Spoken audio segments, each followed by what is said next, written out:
On the night of March 27, 1945, 27 Boeing B-29 Superfortress bombers approached the Japanese coast flying at an altitude of just 5,000 feet, barely above the range of light anti-aircraft fire. Their bomb bays were loaded not with incendiary clusters or high explosives, but with acoustic and magnetic mines, each one weighing 2,000 pounds and equipped with sensors that could detect the sound of propellers or the magnetic signature of a ship's hull passing overhead. The aircraft were part of the 313th Bombardment Wing, flying from Tinian in the Mariana Islands, and their mission was the opening salvo of Operation Starvation, a campaign that would transform the Pacific War more decisively than any previous bombing effort.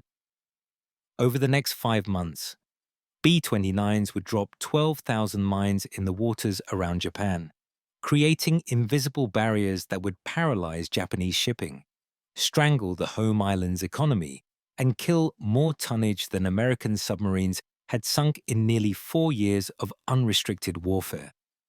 Yet this campaign, one of the most successful applications of air power in military history, remains virtually unknown outside specialist circles. The strategic situation that gave birth to Operation Starvation was the product of geography and desperation. Japan is an island nation that in 1945 imported virtually everything required to sustain its war economy and feed its population. Oil came from the Dutch East Indies, rice from Korea and Indochina, iron ore from Manchuria, coal from China.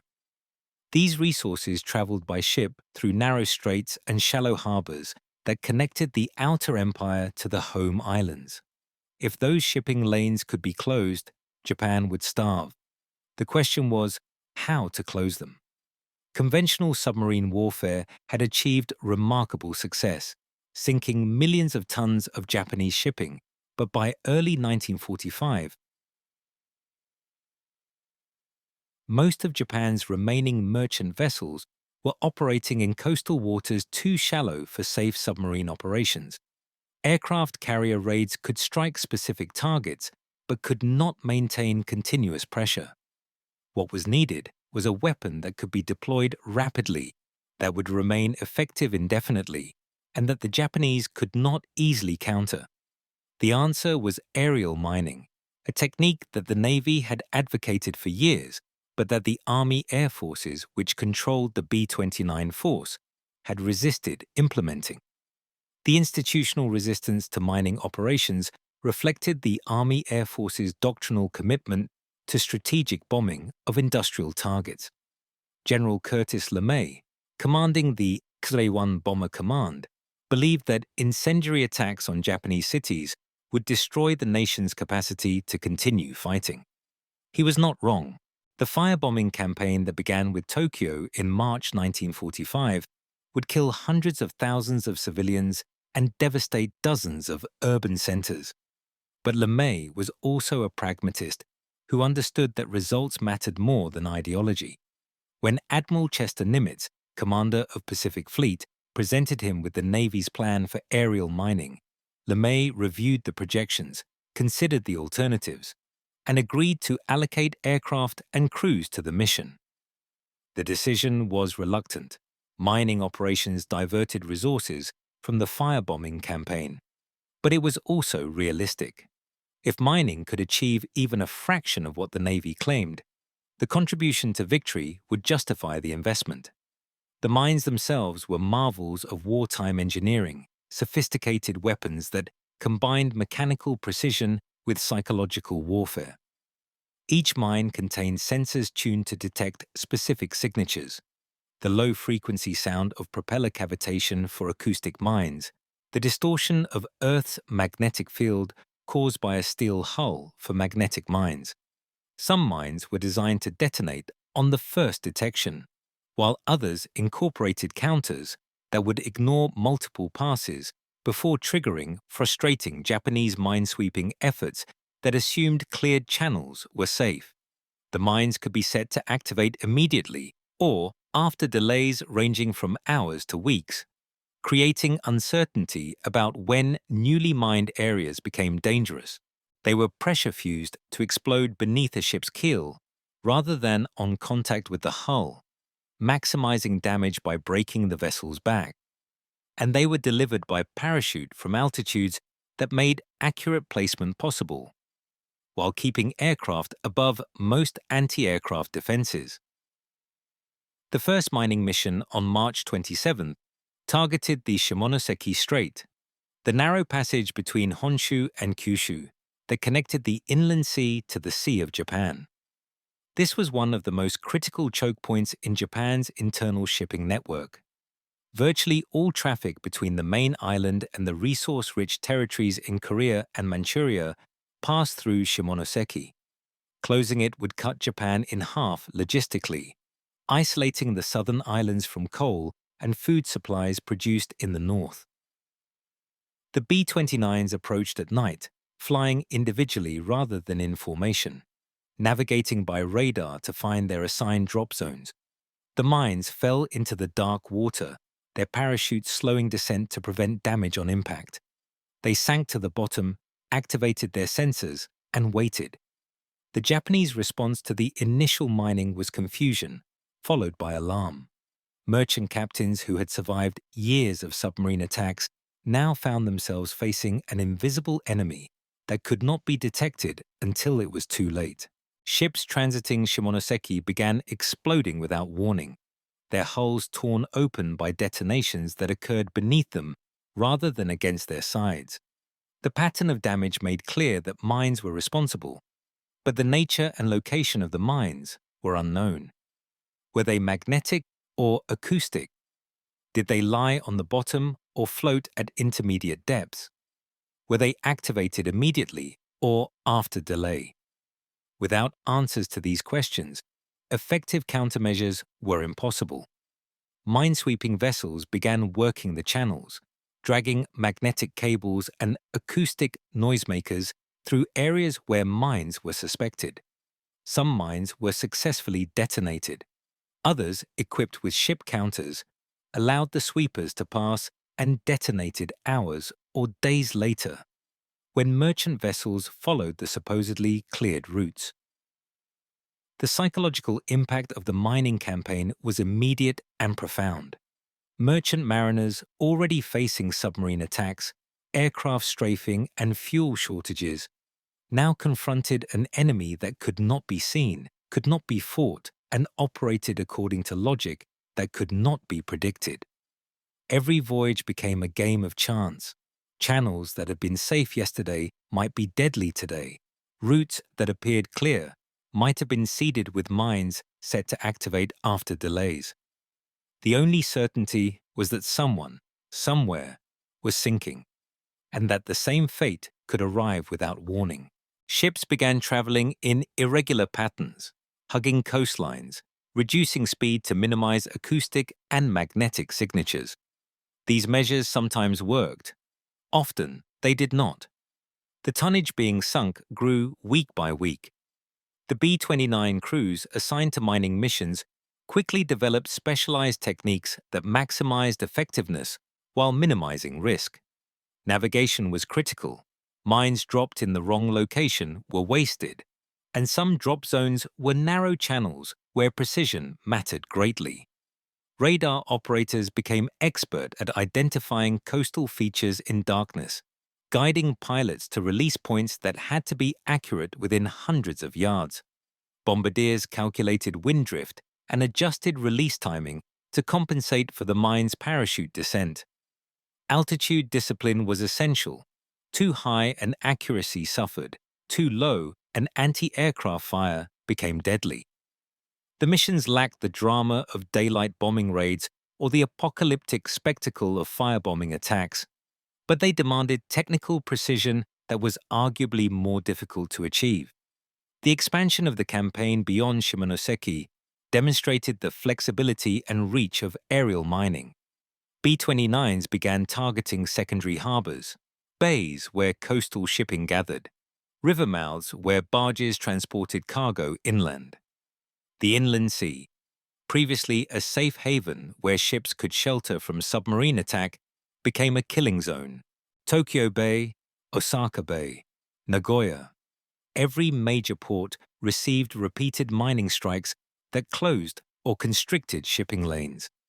The Japanese transportation system, already strained by fuel shortages and labor conscription, buckled under the cumulative pressure. Factories ran out of raw materials. Urban populations faced food shortages.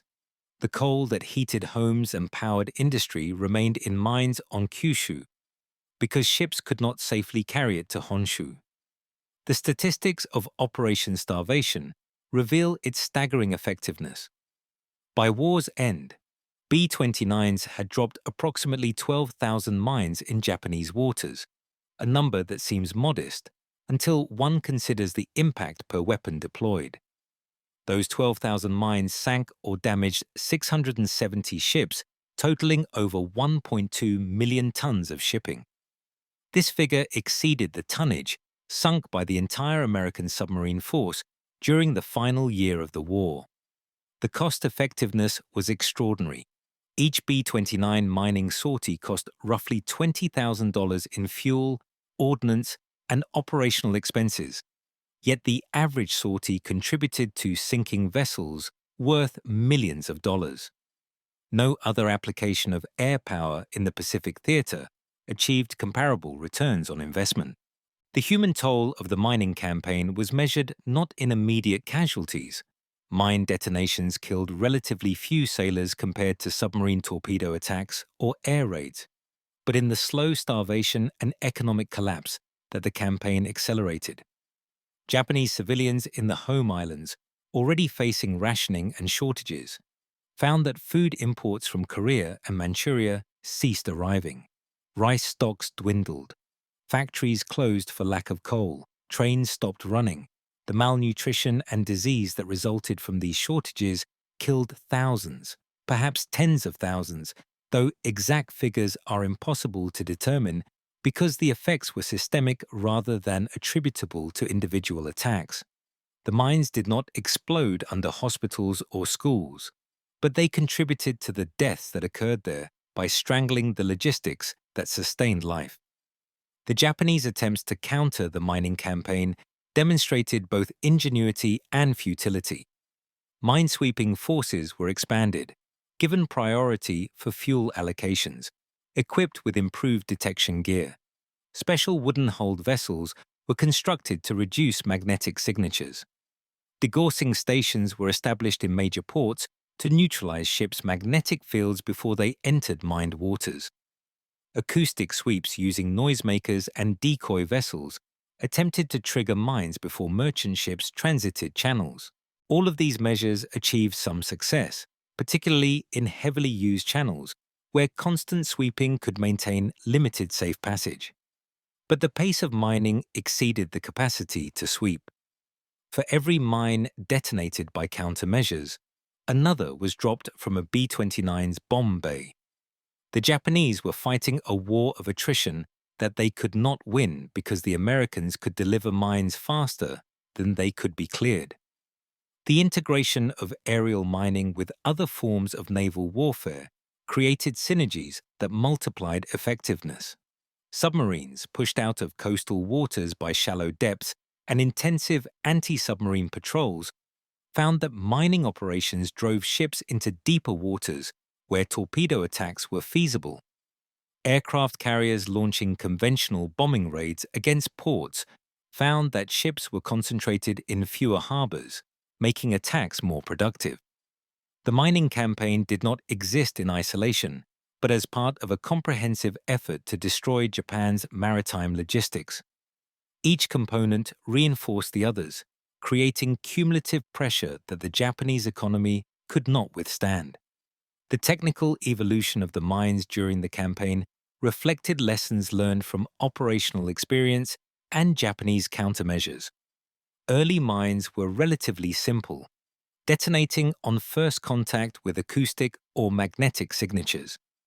Japanese minesweepers quickly learned to trigger these mines safely using decoys.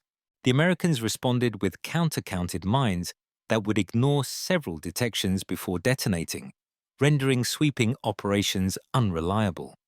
When the Japanese adapted by increasing the number of sweeping passes, the Americans introduced random counters that made prediction impossible. When Japanese ships began degaussing to reduce magnetic signatures, the Americans deployed acoustic-only mines in greater numbers. The cat-and-mouse game continued throughout the campaign, with American adaptability consistently outpacing Japanese countermeasures. The end of the war came before Operation Starvation reached its full potential impact. By August 1945, the mining campaign had reduced Japanese imports to approximately 10% of their pre-campaign levels, but the full consequences of this collapse would have required months to manifest completely.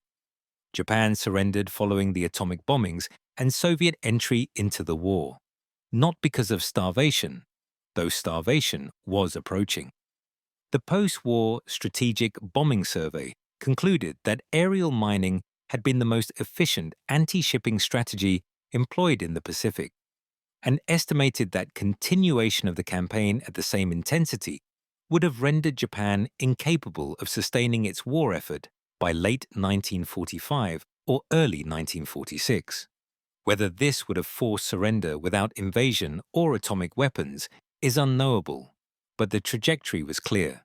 The lessons of Operation Starvation had implications that extended far beyond the immediate context of the Pacific War. The campaign demonstrated that air power could accomplish strategic objectives traditionally associated with naval blockade, doing so with greater speed and efficiency than surface vessels could achieve. It showed that precision targeting of logistical networks could be more effective than mass destruction of industrial capacity. It proved that psychological effects, the fear and uncertainty created by invisible mines, could be as important as physical destruction in degrading enemy capabilities. And it illustrated that technical sophistication could multiply force effectiveness, allowing relatively small numbers of aircraft and weapons to achieve disproportionate strategic impact. The post-war development of aerial mining reflected these lessons, but also the strategic priorities of the Cold War era. Nuclear weapons and intercontinental bombers dominated military planning, relegating conventional mining to secondary importance. The United States Navy maintained mining capability, conducting operations during the Korean War and Vietnam War, but never again at the scale or with the decisive effect achieved against Japan. Soviet doctrine emphasized defensive mining to protect coastal waters and submarine bastions, while NATO strategies focused on mining to restrict Soviet naval access to the Atlantic. The mines themselves became more sophisticated. Bottom-sitting mines gave way to mobile devices that could reposition themselves. Acoustic sensors were supplemented by magnetic, pressure, and seismic detectors, and nuclear warheads were developed for destroying submarines and surface ships with single detonations.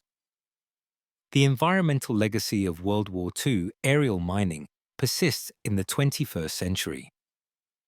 Thousands of mines dropped during Operation Starvation, and similar campaigns remain in place. Their explosives degraded, but still potentially dangerous. Some areas of the Shimonoseki Strait were not fully cleared until decades after the war. Fishermen occasionally snag mines in their nets, requiring disposal by military ordnance teams. The cost of clearing these remnant weapons, measured against the limited hazard they currently pose, has resulted in many areas being designated as exclusion zones rather than being swept. The waters that were battlegrounds in 1945 carry scars that will persist for generations.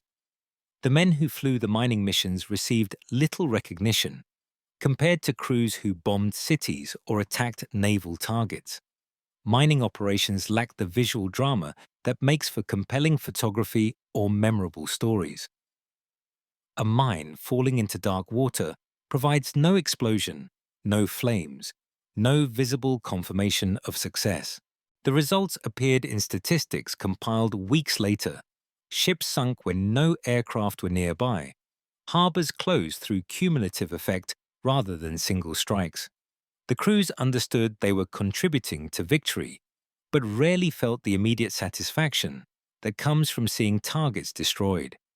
They were technicians conducting precision operations in obscurity, and history has treated them accordingly. Curtis LeMay, reflecting on the Pacific bombing campaign after the war, acknowledged that aerial mining had been more effective than he initially expected. His commitment to incendiary attacks on cities never wavered. He believed that the firebombing campaign was militarily justified and strategically necessary, but he conceded that mining achieved remarkable results for relatively modest investment. The admission was characteristic of LeMay's pragmatism. He had resisted mining operations when they were proposed, accepted them when ordered, and supported their expansion when results proved their worth. His primary loyalty was to effectiveness, however it was achieved. The Japanese perspective on Operation Starvation emphasized the campaign's contribution to the final collapse of resistance. Post-war testimonies from military and civilian officials described a nation whose capacity to continue fighting was being eroded faster than it could be rebuilt. The mining campaign received specific mention as a factor that could not be countered, a form of warfare that exploited Japan's geographic vulnerability in ways that conventional attacks did not. The psychological impact was also noted, the sense that even internal waters were no longer safe, that the Americans could strike anywhere at any time with weapons that could not be detected or avoided. The combination of physical destruction and psychological pressure created a climate of hopelessness that contributed to the willingness to surrender when the final ultimatums were delivered. The strategic success of aerial mining against Japan raised questions about why the technique was not employed earlier in the war. The B-29 had been operational since mid-1944, and mining operations could theoretically have begun then. The delay was due to multiple factors: doctrinal resistance within the Army Air Forces, production priorities that emphasized other weapon types, the time required to train crews in specialized techniques, and the sequential logic of the island-hopping campaign that only brought the Mariana Islands into American hands in late 1944. By the time all these factors aligned, it was early 1945. The campaign lasted 5 months instead of 15, and Japan surrendered before the full potential could be realized. Whether earlier implementation would have shortened the war significantly is debatable, but the possibility exists. The comparison between aerial mining and submarine warfare is inevitable but imperfect. Submarines achieved their remarkable toll through years of continuous operations, adapting to Japanese countermeasures, surviving depth charge attacks, operating in all weather and all seasons. The submarine campaign was a marathon of attrition that ground down Japanese merchant shipping through persistence and courage. Aerial mining was a sprint, a concentrated burst of effort that achieved comparable destruction in a fraction of the time. Both were essential. Both worked. The appropriate conclusion is not that one was superior to the other, but that their combination was devastatingly effective, creating a multi-layered threat that Japan could not counter. The technology demonstrated in Operation Starvation, precision navigation, radar-guided delivery, sophisticated fusing systems, coordinated campaign planning, represented the maturation of air power as a strategic tool. The B-29 crews were not simply dropping weapons. They were conducting technical operations that required navigation accuracy measured in hundreds of yards, timing precision measured in seconds, and coordination across hundreds of aircraft and thousands of miles. This was industrial warfare at its most refined, the application of engineering and logistics to the systematic destruction of an enemy's capacity to resist. The moral questions raised by such warfare, the distinction between combatants and civilians, the proportionality of means to ends, the long-term consequences of strategic bombing were not answered by Operation Starvation, but they were certainly raised. 90 days to deploy, 12,000 mines, 670 ships sunk or damaged, 1.2 million tons of shipping destroyed. These numbers represent the mechanical efficiency of Operation Starvation, the quantifiable results that justified the campaign in military planning documents and post-war assessments. But behind the statistics were individual tragedies multiplied by thousands, merchant sailors killed in explosions they never saw coming, coastal communities cut off from supplies they needed to survive, families separated by blockaded waters, an empire collapsing under the weight of invisible barriers that could not be breached. The mines did not discriminate between military and civilian vessels, between warships and coastal ferries.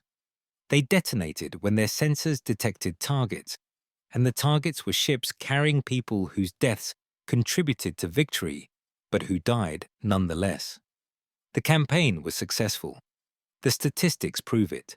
The post-war assessments confirm it.